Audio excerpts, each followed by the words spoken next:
여러분도 다들 아시다시피 에스라는 제사장 가문 출신의 사람입니다. 단지 제사장 가문의 사람이었을 뿐만 아니라 하나님이 주신 율법에 정통한 학자였고 또 그것을 이스라엘 중에 가르치는 사람이기도 했습니다. 하나님께서는 이처럼 이스라엘의 중요한 일을 맡아 행하던 에스라를 통해 바벨론 2차 귀환대를 이끌게 하시고 1차 귀환대가 미처 마치지 못하였던 성전 건축을 마치도록 하십니다.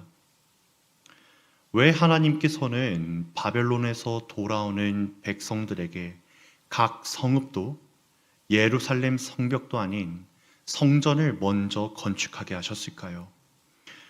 여러분은 왜 하나님이 성전을 먼저 건축하게 하셨을 것 같습니까?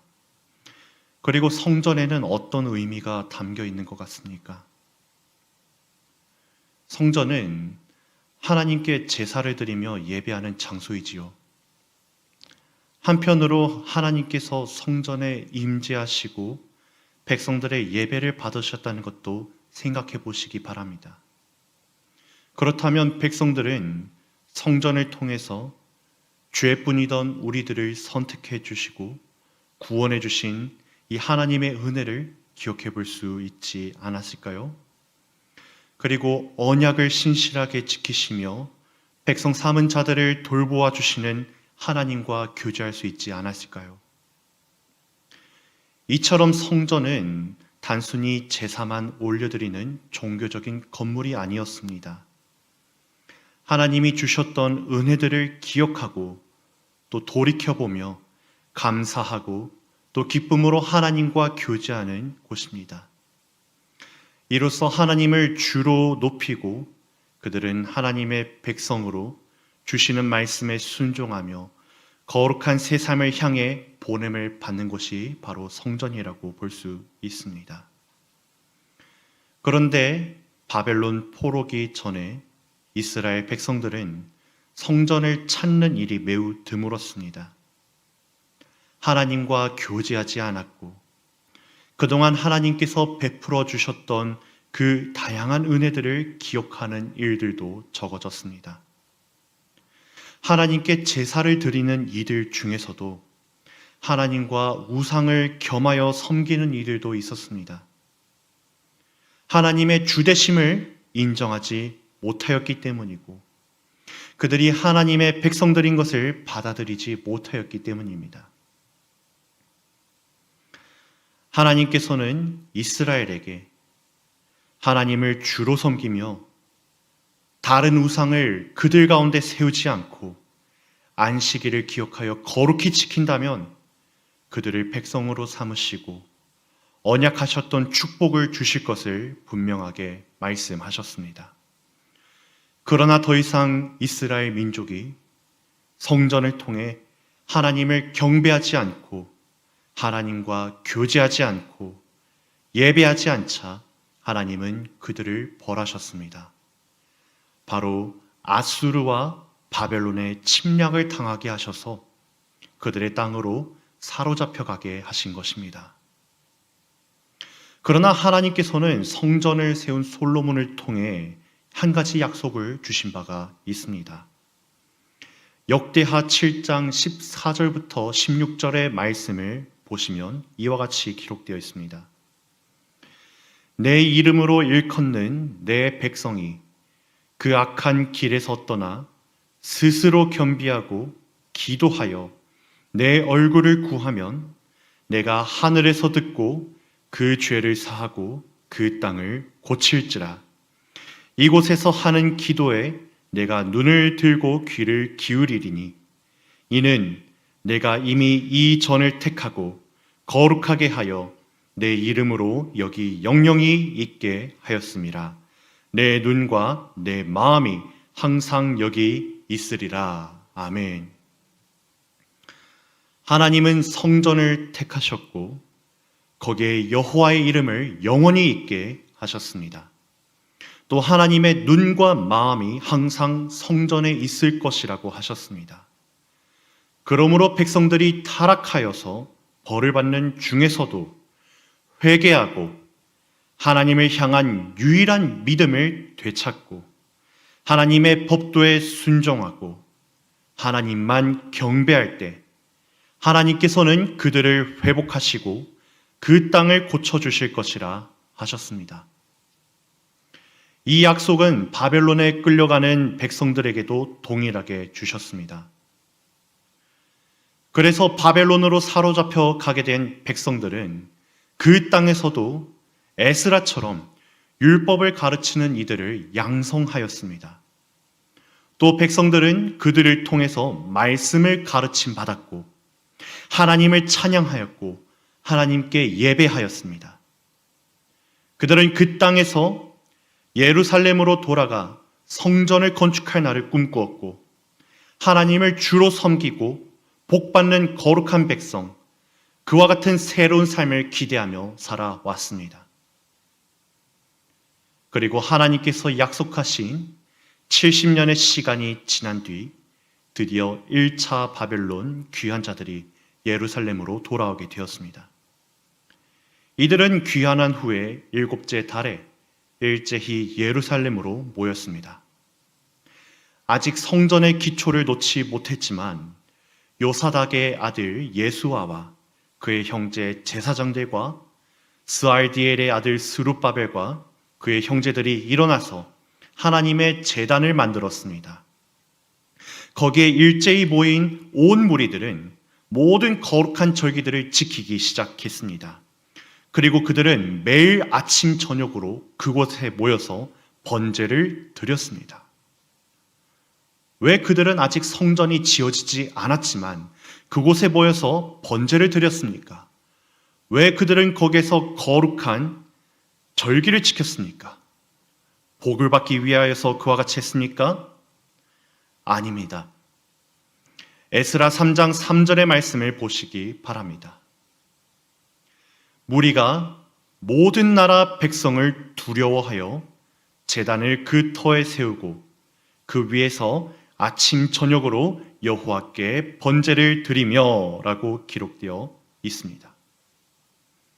이스라엘 백성들은 모든 나라 백성, 곧 그들 주변에 있었던 그 민족들을 두려워하였기 때문에 아침 저녁으로 하나님께 번제를 드리고 하나님을 찾았던 것입니다.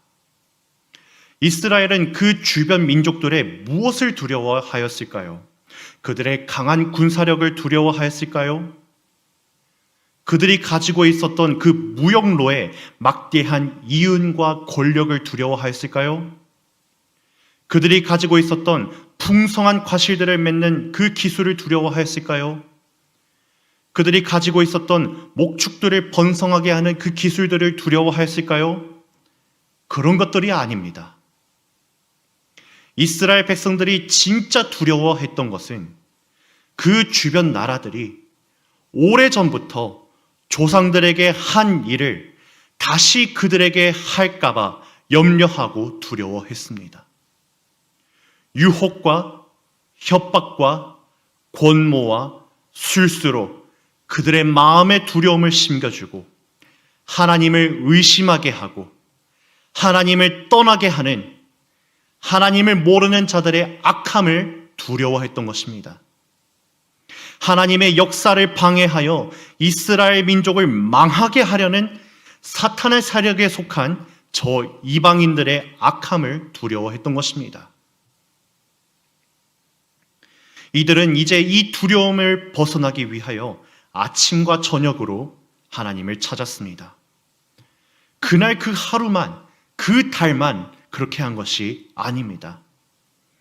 성전의 본격적인 건축을 시작하게 된 2년 둘째 달이 될 때에도 그렇게 했습니다. 전적으로 하나님을 의지함으로 하나님의 손길에 그들을 맡겨드림으로 모든 두려움을 이겨내고 새로운 삶을 시작해보려고 한 것입니다. 그런데 이들의 시도는 거센 저항을 받기 시작합니다. 성전 건축을 시작하여 터전을 놓게 되는데 주변 민족들이 관료들에게 뇌물을 주면서 온갖 방해를 일삼기 시작합니다. 다리오가 왕의 자리에 오르기 전까지 각 왕들에게 편지를 보내서 이스라엘은 패역한 지역입니다. 왕에게 피해를 줄 뿐입니다. 왕의 역사를 한번 살펴보시기 바랍니다. 라며 편지를 보냈고 왕은 그들의 말을 인정하였고 결국 강제로 성전 건축을 멈추게 하였습니다. 성전 건축이 멈춘 지 10년이 흘렀습니다. 20년이 흘렀습니다. 30년이 흐르고 40년이 흐르고 50년이 흐르고 58년째가 되었습니다. 백성들은 하나님을 찾는 일을 멈췄습니다. 대신 그들은 어떤 삶의 열심을 내었습니까? 학개서 1장 4절부터 6절까지의 말씀을 보시기 바랍니다. 이 성전이 황폐하였거늘 너희가 이때에 판벽한 집에 거주하는 것이 옳으냐? 그러므로 이제 만군의 여호와가 이같이 말하노니 너희는 너희의 행위를 살필지니라. 너희가 많이 뿌릴지라도 수확이 적으며 먹을지라도 배부르지 못하며 마실지라도 흡족하지 못하며 입어도 따뜻하지 못하며 일꾼이 삭슬 받아도 그것을 구멍 뚫어진 전대에 넣음이 되느니라 라고 기록되어 있습니다. 주변 나라들에 의해 성전 건축이 50년 이상 막히게 되자 그들은 하나님을 찾지 않게 되었습니다. 대신 지붕이 덮인 자기 집을 치장하는 데에 집중했습니다.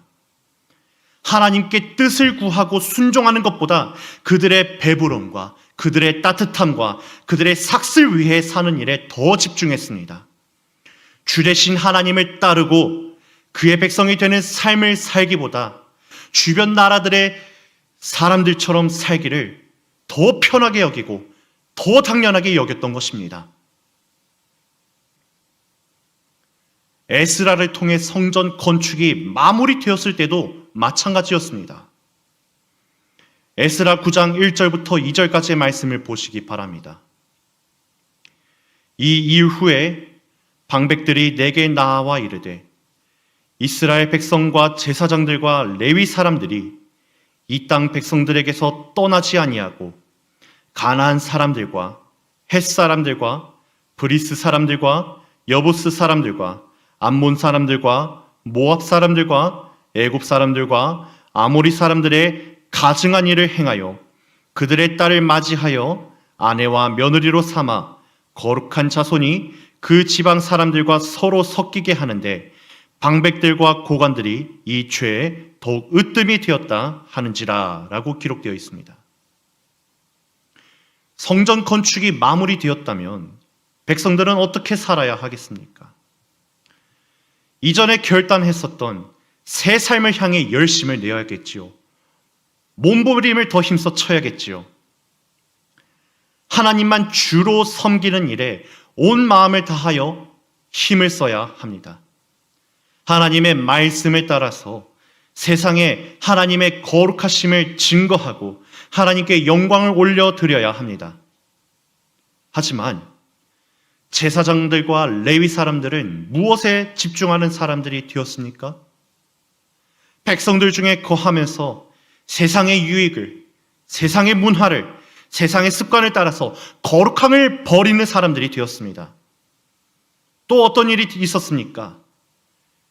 일반 백성들뿐만 아니라 방백들과 고관들 같이 백성들에게 모범이 되어야 할 고위 공직자들이 이방 사람들을 아내와 며느리로 삼아서 더러운 우상들이 이스라엘로 들어오는 일에 협조하는 죄를 범하고 말았습니다.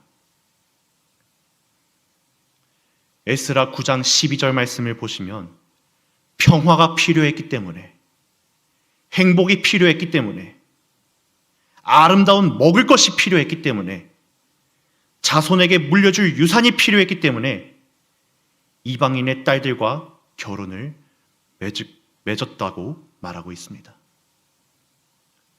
이 결과 에스라는 무엇을 알게 되었습니까? 새로운 삶을 살아보려고 발버둥을 치더라도 우리는 여전히 하나님 앞에서 바로 설 수 없는 본성을 가지고 있다는 것을 알게 되었습니다. 그리고 지금까지 죄로 인해 죽지 않고 살아있는 것은 하나님의 은혜 아니고서는 설명이 되지 않는다는 것을 에스라는 알게 되었습니다. 에스라는 성전 앞에 엎드려 울며 기도할 수밖에 없었습니다. 그저 하나님께 백성의 죄를 놓고 자복하며 용서를 구하며 이스라엘의 소망을 구할 수밖에 없었습니다. 이때 엘람 자손 중 여히엘의 아들 스가냐가 에스라에게 이렇게 말합니다. 에스라 10장 2절부터 4절까지의 말씀 우리 다 함께 읽어보도록 하겠습니다. 에스라 10장 2절부터 4절까지의 말씀입니다. 다 함께 읽겠습니다. 시작. 우리가 범죄하여 이 땅 이방 여자를 맞이하여 아내로 삼았으나 이스라엘에게 아직도 소망이 있나니 곧 내 주의 교훈을 따르며 우리 하나님의 명령을 떨며 준행하는 자의 가르침을 따라 이 모든 아내와 그들의 소생을 다 내보내기로 우리 하나님과 언약을 세우고 율법대로 행할 것이라. 이는 당신이 주장할 일이니 일어나소서, 우리가 도우리니 힘써 행하소서 하니라. 아멘. 에스라는 몇 번이나 이스라엘 민족이 하나님 앞에서 넘어지고 쓰러지고 새 삶을 향하여 전진하지 못하는 죄 많고 한심한 모습을 보았습니다. 그것에 좌절하고 낙담하고 결국 성전 앞에 울면서 통곡하며 기도할 수밖에 없었습니다.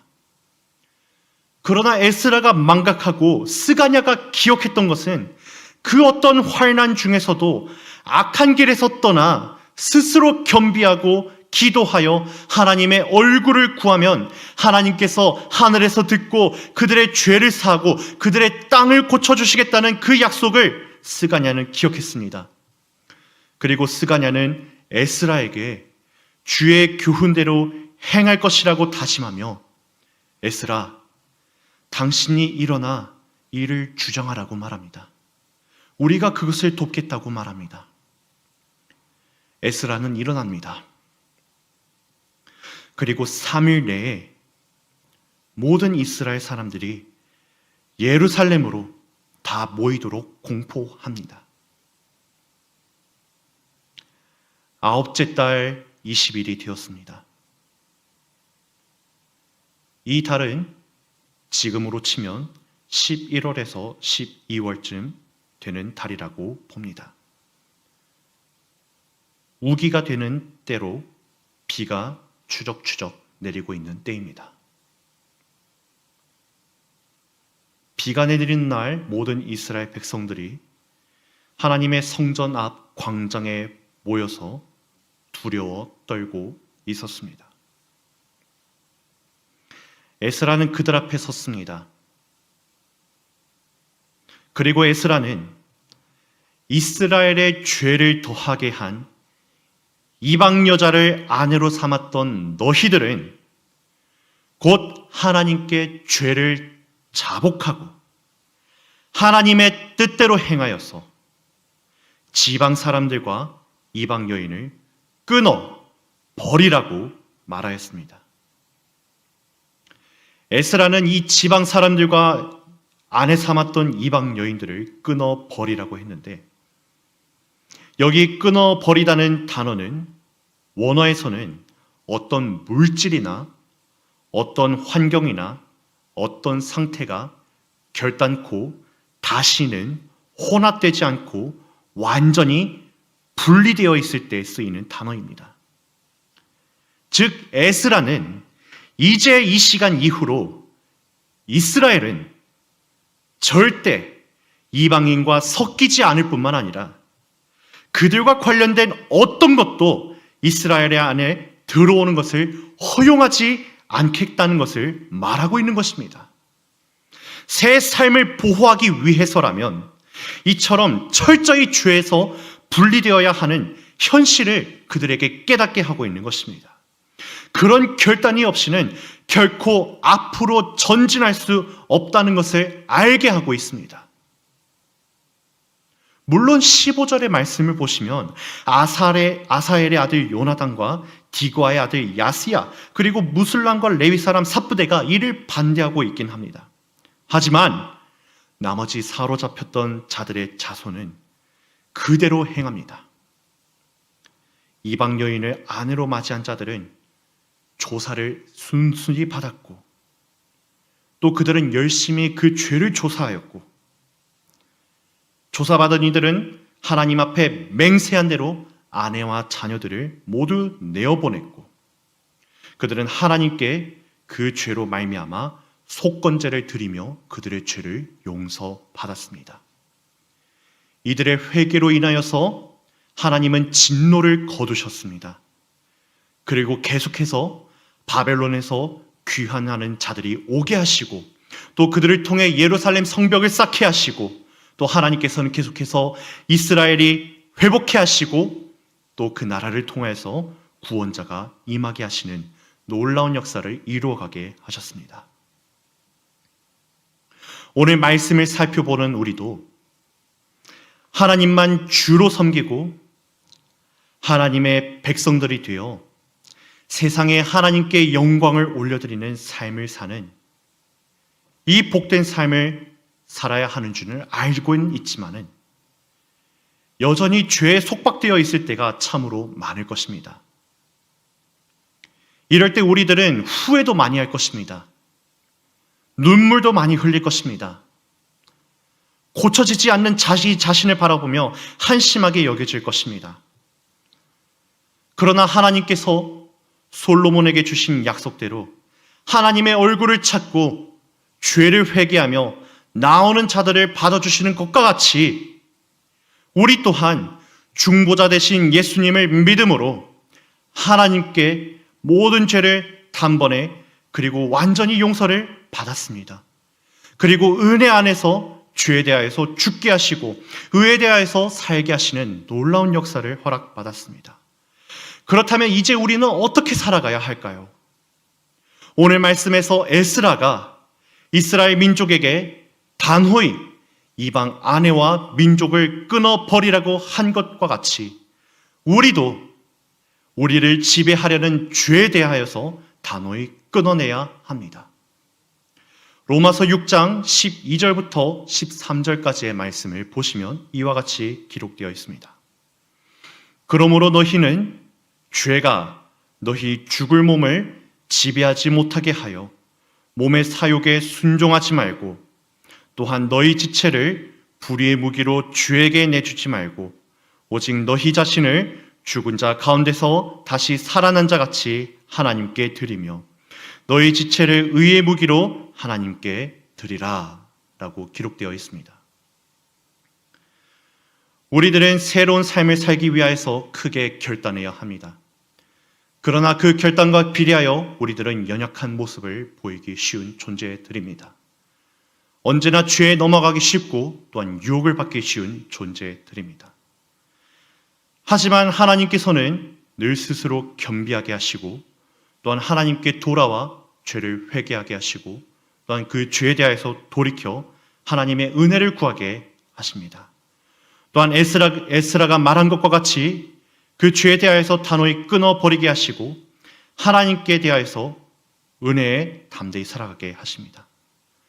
오늘 말씀에서 우리가 교훈을 얻는 바와 같이 하나님께 돌아와 하나님의 은혜를 구하며 죄에 대하여서 단호히 끊어내칠 때 우리들은 하나님께서 가르쳐 주시는 바와 같이 오직 은혜에 대하여서 살아있는 또한 새로운 삶을 살아갈 수 있는 하나님의 백성들이 될 줄 믿으시기 바랍니다. 오늘 말씀의 은혜를 기억하시며 오직 하나님께 자신을 내어 맡겨드리고 또한 하나님의 은혜를 따라 하나님께 자신을 내어 맡겨드릴 때 하나님께서 인도하시는 그 새로운 삶을 살아가는 우리 모든 성도 여러분 다 되시기 바랍니다.